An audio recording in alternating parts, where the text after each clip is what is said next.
만민중학교의 엄정희 권사 루시엘입니다. 오늘은 사랑장 두 번째 말씀을 증거해 드리겠습니다.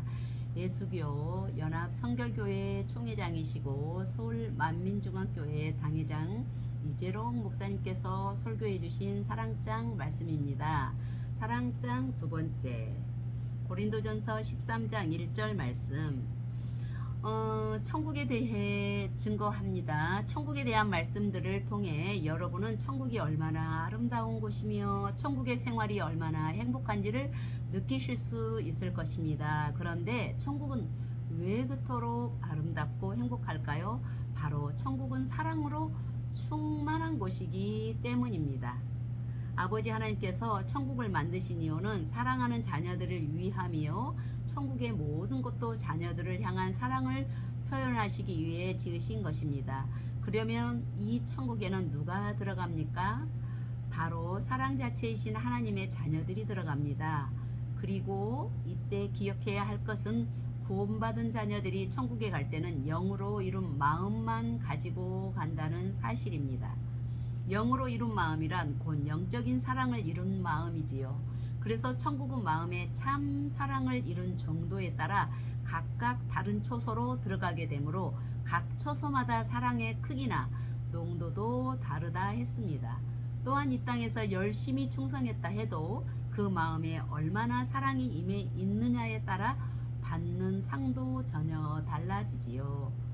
오늘 이 시간부터는 사랑장, 사랑의 중요성에 대해 말씀드립니다. 말씀을 들으시는 여러분 모두가 신앙생활의 종착지인 천국의 본질이 사랑인 것처럼 우리 삶의 궁극적인 목적은 결국 사랑이며, 사랑의 첫째임을 깨달아 여러분의 마음을 사랑으로 가득 채우시기를 더욱 간절히 사모하며 힘쓰시기 바랍니다.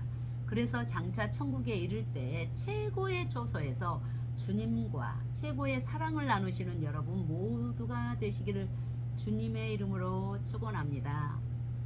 본문 말씀 고린도전서 13장 1절에 보면, 내가 사람의 방언과 천사의 말을 할지라도 사랑이 없으면 소리나는 구리와 울리는 꽹과리가 되고 말씀합니다. 먼저 여기 나오는 사람의 방언이란 성령의 은사 중 하나인 방언을 말하는 것이 아닙니다. 바로 온 인류, 우리 사람들이 하는 말, 언어를 총칭해서 사람의 방언이라고 말하는 것입니다.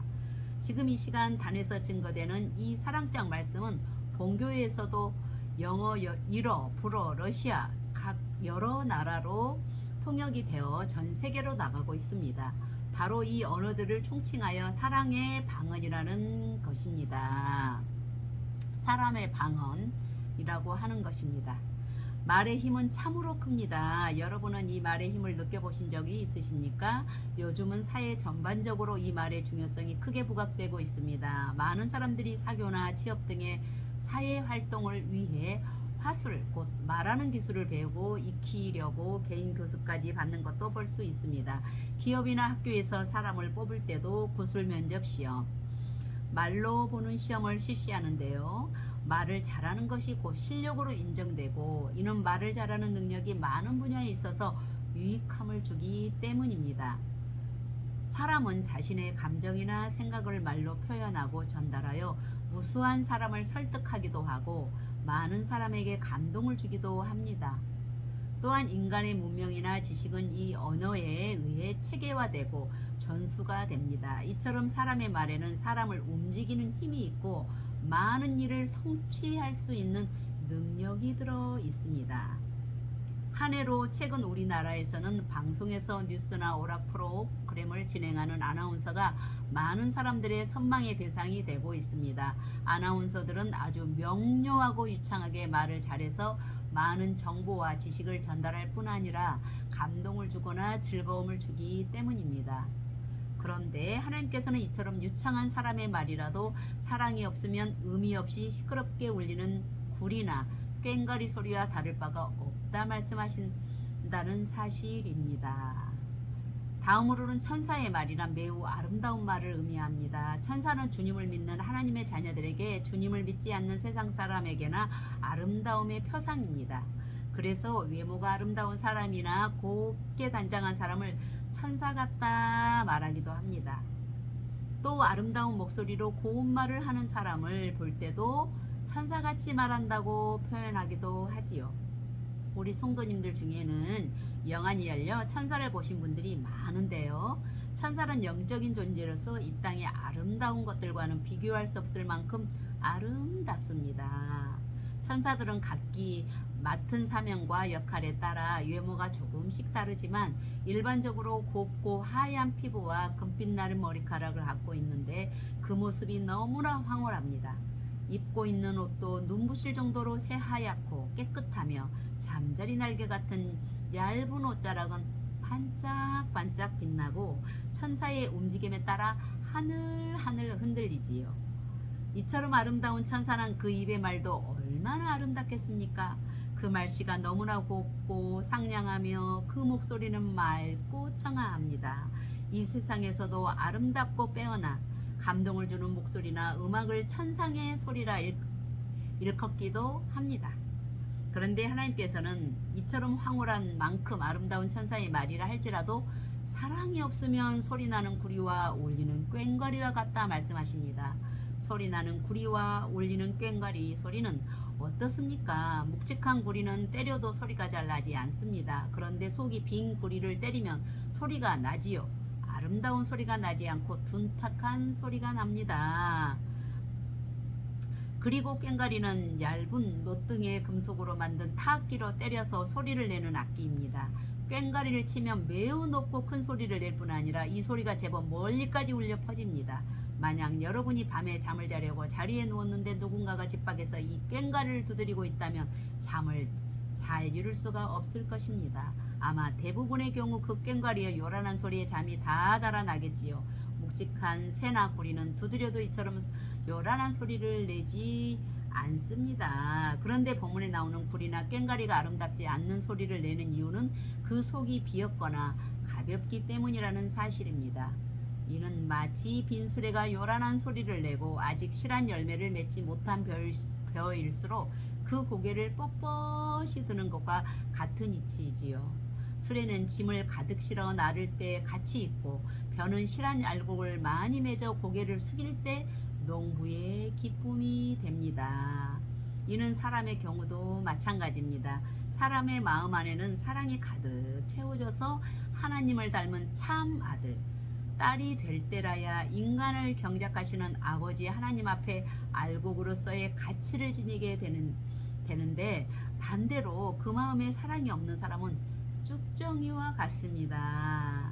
사람은 영, 혼, 육으로 이루어져 있습니다. 쭉정이와 같은 사람이란 사람의 주인인 영이 죽어 혼과 육의 지배를 받으며 사는 육의 사람입니다. 원래 첫사람 아담은 생명으로 지음받은 영의 사람이었지만 선악간을 따먹는 죄를 범함으로 정령 죽으리라 말씀하신 대로 그 영이 죽고 말았습니다. 영이 죽음으로써 영이신 하나님과의 교통함이 끊어지고 대신 혼이 주인이 되어 몸과 마음을 지배하게 되었지요. 원수마귀 사단은 죄로 인해 자신에게 속하게 된 인생들에게 이 혼을 통해 비진리를 심어주었습니다. 그래서 혼의 지배를 받는 육의 사람들은 그저 본능을 위해 살아가는 짐승과 다를 바 없는 삶을 살게 되었지요. 그러니 농부가 불필요한 쭉정이를 불에 사르는 것처럼 영이 주고 혼과 육만 있는 육의 사람도 결국 구원받지 못하고 지옥불에 들어가게 되는 것입니다. 요한일서 4장 7절 8절에 보면 사랑하는 자들아 우리가 서로 사랑하자. 사랑은 하나님께 속한 것이니 사랑하는 자마다 하나님께로서 나서 하나님을 알고 사랑하지 아니하는 자는 하나님을 알지 못하나니 이는 하나님은 사랑이심이라 말씀하셨습니다. 이처럼 사랑하지 않는 사람은 사랑이신 하나님과 상관이 없으므로 그 사람에게는 중요한 알맹이가 없는 것입니다.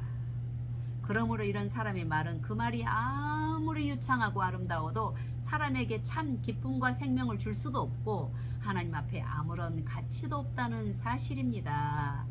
가볍고 그 속이 비어있어서 탁하고 요란한 소리를 내는 구리나 꽹과리처럼 오히려 듣는 사람에게 불쾌감을 주기도 합니다. 우리는 매일매일 참으로 많은 말들을 하고 살고 있습니다. 그렇다면 여러분은 과연 하루하루 어떤 말을 하고 계신지요? 소리나는 구리와 울리는 꽹과리 같은 말을 해서 상대의 마음에 아픔을 주거나 얼굴을 찌푸리게 하는 일은 없으십니까? 우리 성도님들은 주님께나 사람에게나 인정받을 만한 아름다운 말만 하시겠지요? 주변의 사람들이 여러분의 말을 한마디라도 더 듣고 싶어 하는 분들이 되셔야지요. 앞서 말씀드린 대로 사람의 말에는 참으로 큰 힘이 담겨 있습니다.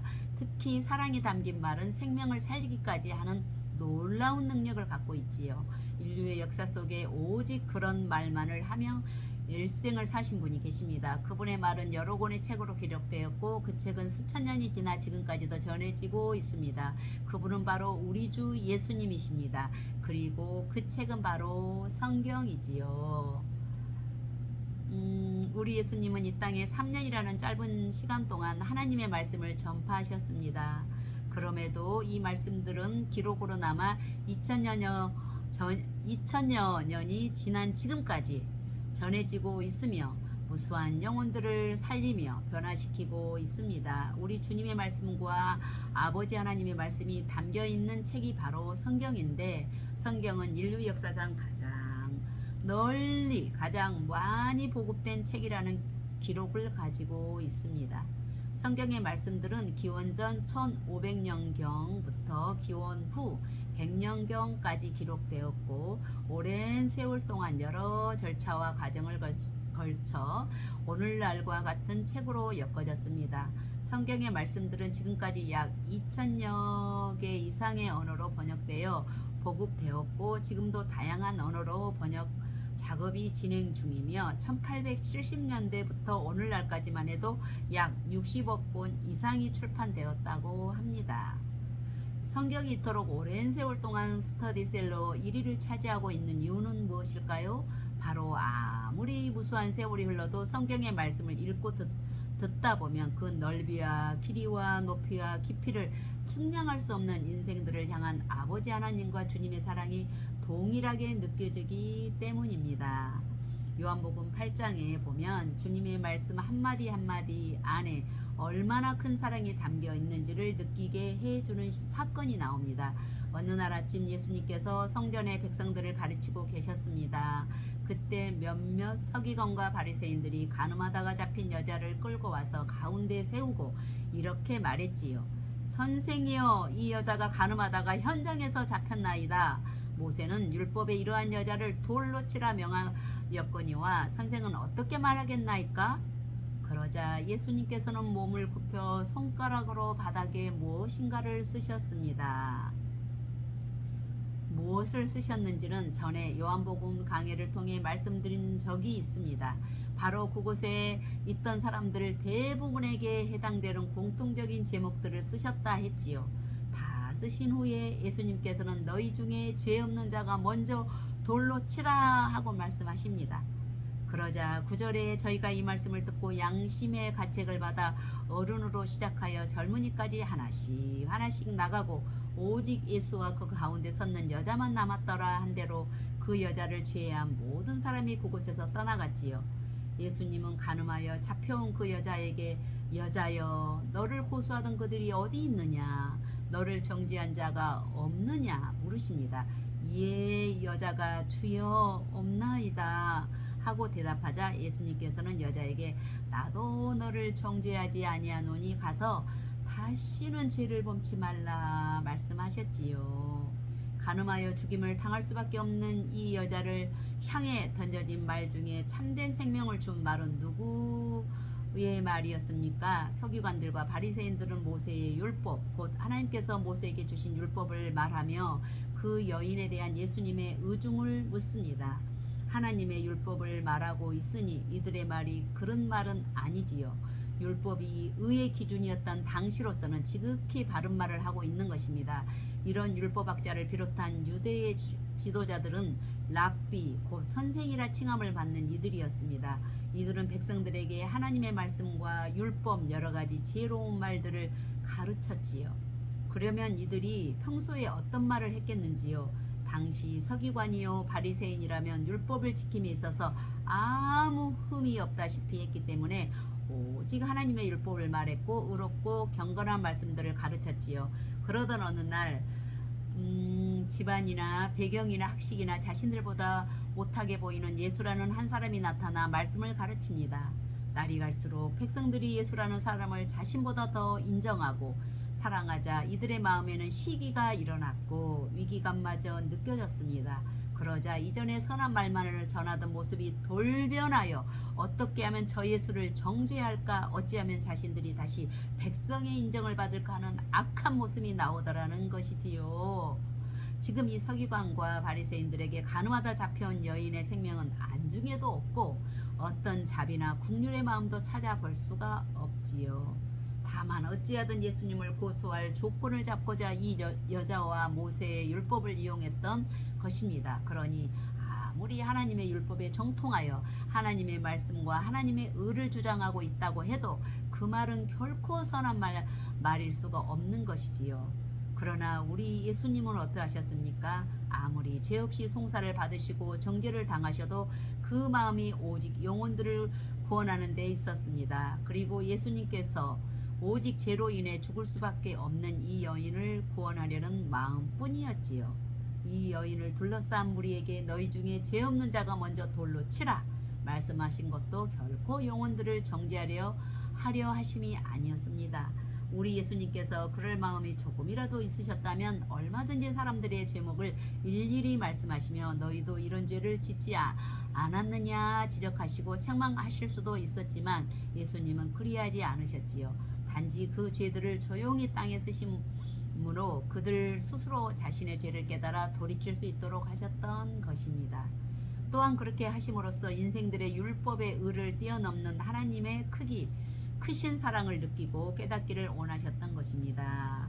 표면적으로 보면 서기관들과 바리새인들의 말이나 무리를 향한 예수님의 말씀이나 짧은 몇 마디 말에 불과하지만 그 말에 담긴 의도나 마음은 너무나도 달랐다는 사실입니다. 한편의 마음은 어찌하든 상대를 해하려는 마음이었고 한편의 마음은 어찌하든 모두를 살리려는 마음이었지요. 그런데 이런 서기관들과 바리새인들의 모습은 성경에만 있는 것이 아니라 영의 마음을 이루는 과정에 있는 우리의 모습 속에서도 발견할 수 있다는 사실입니다. 신앙생활을 하다 보면 많은 말씀을 듣게 됩니다. 그 말씀들 중에는 선과 악에 대한 말씀, 죄와 의에 대한 말씀들이 많이 있지요. 성도들은 이 말씀을 자신에게 비춰보아 자신을 발견하고 변화되려 노력합니다. 그런데 어느 정도 신앙에 연륜도 쌓이고 직분도 받게 되면서 이 말씀으로 자신의 아랫사람이나 주변에 있는 사람을 힘들게 하는 경우도 있습니다. 상대를 바른 길로 인도해 주려는 마음에서 또 자기 편에서 형제가 잘 되기를 바라는 마음으로 권면이나 지적의 말을 한다고 한 것인데 결과적으로 이것이 상대를 오히려 아프고 힘들게 하는 것이지요. 비록 어떤 악의를 가지고 그런 것이 아니라 해도 자신의 마음 안에 온전한 사랑이 임해 있지 않는 한 상대에게 이것이 하나님의 뜻이다 하고 말하는 것이 자신의 의와 틀을 상대에게 강요하는 것이 되기도 하고 상대를 찌르는 말이 되기도 한다는 사실입니다. 또 처음에는 선한 의도로 상대를 깨우쳐 주려고 했는데 거듭 말해 주어도 상대가 변화되지 않는 것 같으면 처음에 선한 의도는 점점 흐려지고 답답해하는 마음에서 점점 더 강한 표현으로 말하기도 합니다. 권면하는 말에 감정이 실리기도 하고 주님의 마음은 상한 갈대를 꺾지 않으시고 꺼져가는 심지라도 살리기를 원하시는 마음입니다. 이런 주님의 마음을 품는다면 어떻게 하면 상대에게 힘이 되는 말을 할까? 어떻게 하면 은혜를 받기 위해서 진리로 나오게 할까 하고 기도하며 주님의 지혜를 궁구하게 되지요. 그런데 어떤 사람들은 하나님의 말씀을 이야기하면서 상대를 무조건 설득하려고만 하기도 합니다. 상대를 지적하고 깨우쳐줘서 어찌하든 자신이 보기에 거슬리는 부분을 고치게 하려고 하는 것입니다. 그러므로 여러분 모두는 늘 진리의 말만을 하고 있는지 아니면 나 자신의 의와 틀 가운데 말하고 있는지 돌아보실 수 있기 바랍니다. 또한 표현은 진리의 말이요 천사 같은 표현을 쓰고 있다 해도 그 말이 정령 생명을 살리려는 사랑의 마음에서 나오고 있는지를 늘 점검해 보실 수 있기를 바랍니다. 끊임없이 이렇게 점검하며 노력해 나가는 분이라면 결국 사랑의 주님과 같이 그 입술의 말에 영혼을 살리는 권세와 능력이 실리게 된다는 사실입니다. 앞서 말씀드린 대로 천사는 참으로 아름답습니다. 그러나 히브리서 1장 14절에 보면 모든 천사들은 부리는 영으로서 구원 얻을 후사들을 위하여 섬기라고 보내심이 아니요 말씀하신 것을 볼 수 있지요. 이처럼 아버지 하나님께서는 아무리 아름다운 천사라도 하나님의 자녀들을 섬기는 존재로 우리에게 보내주셨다는 사실입니다. 아버지 하나님께서는 천사의 말이 아름다울지라도 100마디의 천사의 말보다 인간 경작을 받아 그 마음에 참 사랑을 이룬 자녀들의 말 한마디를 더 기뻐하시고 귀히 여기시지요. 그러므로 여러분 모두 잠언 10장 20절에 의인의 혀는 천은과 같거니와 악인의 마음은 가치가 적으니라 말씀한 것을 기억하셔서 그 어떤 유창한 말이나 천사의 말을 하는 것보다 사랑으로 가득 채워진 마음을 더욱 사모하시기 바랍니다. 그래서 여러분이 내는 말 한마디가 목마른 영혼에게는 시원함을 주고 아파하는 영혼에게는 기쁨과 위로를 주는 생명의 물이요 값진 보석이 되기를 주님의 이름으로 축원합니다. 감사합니다. 사랑합니다. 다음 시간에 뵙겠습니다. 안녕히 계세요.